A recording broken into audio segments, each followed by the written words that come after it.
एक केवट था, नाव चलाता और नाव इस किनारे से उस किनारे ले जाता, बस वही काम होता। एक साधु आकर कहता है, लाला बस एक बात याद रखना। संत से कहता है, बाबा जी मेरा तरन तारण कैसे होगा, मैं कैसे मुक्त हो जाऊंगा? तो साधु कहता है, तेरी मुक्ति का एक ही सूत्र है, इतना ही याद रखना, मैं तेरा तू मेरा। एक ही सूत्र। उसने गांठ बांध ली। दिन रात इतना ही कहता, मैं तेरा तू मेरा, तू मेरा मैं तेरा, और कुछ नहीं आता। निरक्षर था, पढ़ना ना आता, न वेद पाठ कर पाता, न संस्कृत का मंत्र आता, इतना ही जानता, मैं तेरा तू मेरा। धीरे धीरे धीरे समय बीत गया।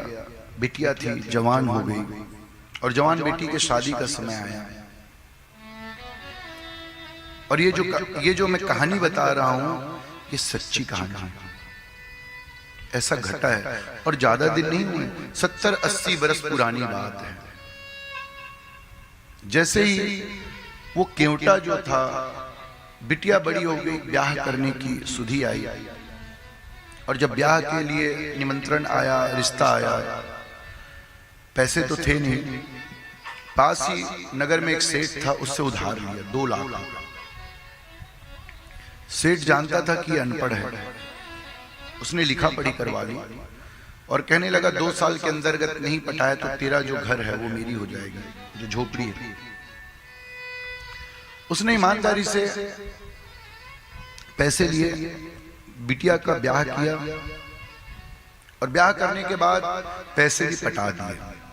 और जब पैसे पटाए तो उसने कहा, सेठ जी आपने जो लिखा पढ़ी की थी वो मुझे दे देंगे, वो फाड़ के फेंक देंगे। सेठ कहने लगा, ठीक है मैं दे देता हूं।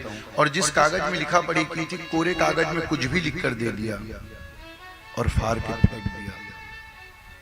2 लाख तो दे दिया, ब्याज भी दे दिया 50-60 हजार रुपए।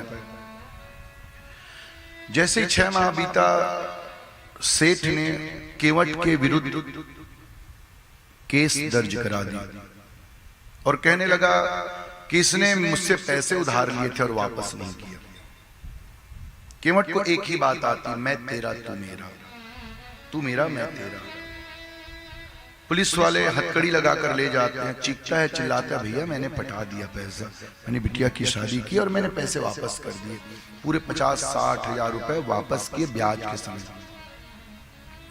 नहीं माना पुलिस वाला, और जैसे उसको हथकड़ी लगाकर ले जाया जा रहा था, बार बार यही रट लगाता, मैं तेरा तू मेरा, तू मेरा मैं तेरा। जेल में बंद कर दिया गया। और जेल भेजने के बाद अचानक उसकी पेशी हुई। पेशी हुई तो आज सजा की बेला थी। आज जज साहब बैठे थे और जज साहब अपनी कुर्सी में बैठे हुए बस ताकते उस केवट रोने लगता। 6 माह 1 वर्ष बीत गए, जेल में सड़ते रहा, एक ही रट करता, मैं तेरा तू मेरा, तू मेरा मैं तेरा, मैं तेरा तू मेरा। जज साहब ने बोला, क्यों केवट, तूने पैसे लिए थे? हाँ हाँ स्वामी मैंने पैसे लिए थे। कितना? 2 लाख। तूने पटाया नहीं? पटाया ना। कोई गवाह है? अगल बगल देखता है, कोई गवाह नहीं। हाँ मेरा बेटा गवाह है। बेटे की गवाही कौन मानेगा? केवट कहता है कि नाथ एक और गवाही है। कौन? ठाकुर।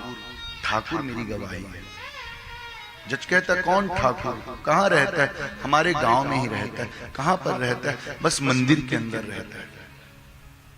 केवट चीख कर कहने लगा, मेरी एक ही गवाही है, वो ठाकुर रहता है मंदिर के अंदर। जज को लगा कि मंदिर के अंदर का कोई पुजारी होगा, बुलाकर लाओ गवाह को।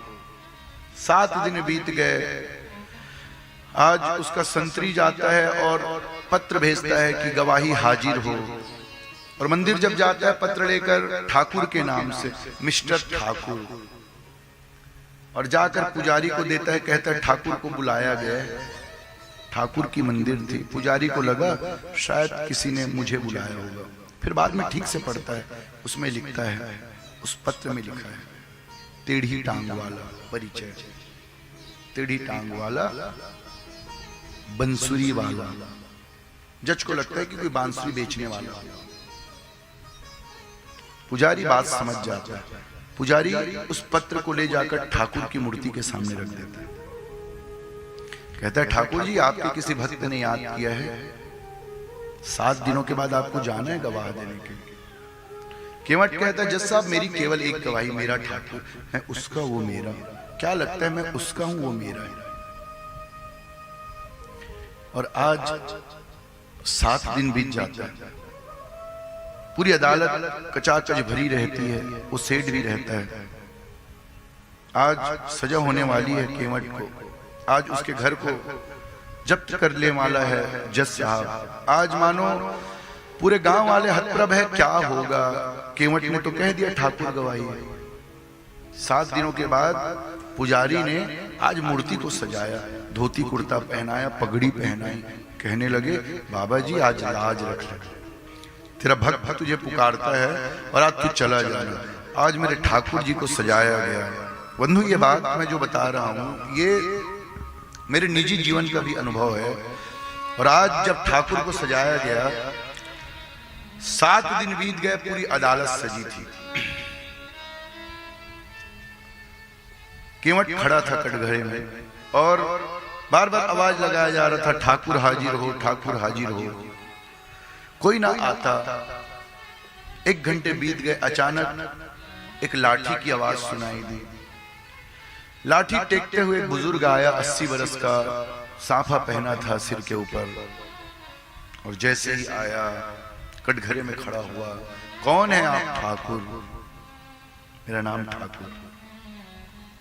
और जज साहब ने पूछा, क्यों, तूने देखा है केवट ने पैसे वापस किए? हाँ हाँ साहब, मैंने देखा है, केवट ने पैसे वापस किए। कोई सबूत, कोई गवाह? साहब, अपने बेडरूम के अंदर अलमारी के इस कोने में सेठ ने वो कागज रखा है जिसमें सेठ का सिग्नेचर है। सेठ को यहीं रहने दो और आप किसी पुलिस वाले को भेजो। जैसे पुलिस वाले को भेजा जाता है, वो पुलिस वाला लेकर आता है कागज, पैसा पूरा चूक दिया रहता है। जज साहब सेठ को सजा सुनाता है, बाइज्जत बरी करता है। और जैसे ही वो केवट वापस चला जाता है, 1 घंटे 2 घंटे बीत जाता है, 1 दिन बीत जाता है, 2 दिन बीत जाता है। जज बार बार सोचता है कि कौन था जो आया था। जाकर पता करो कौन है ठाकुर। पुलिस वाले जाते हैं, पता न चलता कौन है ठाकुर। 3 दिन 4 दिन 5 दिन खूब इन्वेस्टिगेशन होता है, नहीं पता चलता कौन था, कहां से आया था, कहां गया। आज जज साहब को समझ आ जाता है। अचानक अदालत भरी, और अदालत में जज साहब बैठे कुर्सी पर, अचानक रोने लगते हैं। और अदालत खचाखच भरी, जज साहब उठकर पीछे चले जाते हैं। जज का निज सचिव जाकर जज को कहता है, जज साहब आपको अदालत में रहना है, क्यों रोते हो? आप जज हैं, आपको रोना शोभा नहीं देता। जज दहाड़ मार कर रोता है। जज को बात समझ आ जाती है। और आज जज कहता है, शिव सारद नारद शेष महेश। जज साहब कहता है अपने सचिव को, भैया मुझसे बड़ी भूल हो गई। क्या? पता चला वो आया था, वो कौन था? सचिव ने कहा, कौन था? तो जज साहब कहने लगे, शिव सारद नारद शेष महेश गणेश हु ध्यान लगाते रहे। वो था जिसका ध्यान शिव सारद नारद शेष महेश ध्यान लगाते। सोई आज विनीत अदालत में केवटा के गवाह कहाते रहे। सचिव कहने लगा, कैसी बात करते हैं नाथ, वो परमात्मा है। हाँ, अरे तो आपको तो प्रसन्न होना चाहिए, यदि वो परमात्मा है तो आपने दर्शन कर लिया। तो जज साहब कहते हैं, भैया मुझे इस बात की बिल्कुल प्रसन्नता नहीं कि वो परमात्मा है और मैंने दर्शन कर लिया। तो रोते क्यों? वो चले गए, इस बात का बिल्कुल दुख नहीं कि वो चले गए। और बड़ी सुंदर पंक्ति कहते हैं, सुख धोखे उदरस दिए को भयो। सुख नहीं इस बात का कि धोखे से दरस दे दिया, सुख धोखे से दरस दिए को भयो। दुख नाहिन सो तजी जाते रहे, दुख नाहिन सो तजी जाते रहे। और आज जज कहता है, कुर्सी पे बना जज बैठा रहा, कुर्सी पे बना जज बैठा रहा। जगदीश खड़े मुस्काते रहे, जगदीश खड़े होकर मुस्कुराते रहे और मैं जज बनकर कुर्सी पे बना रहा। बस यही बात का दुख है। और आज मैं इस पद का त्याग करता हूँ। जज साहब ने पद का त्याग कर दिया और वृंदावन की कुंज गली में घूमने लगे, दर दर जाने लगे, मधुकरी लेकर अपनी हाथों से खाने लगे।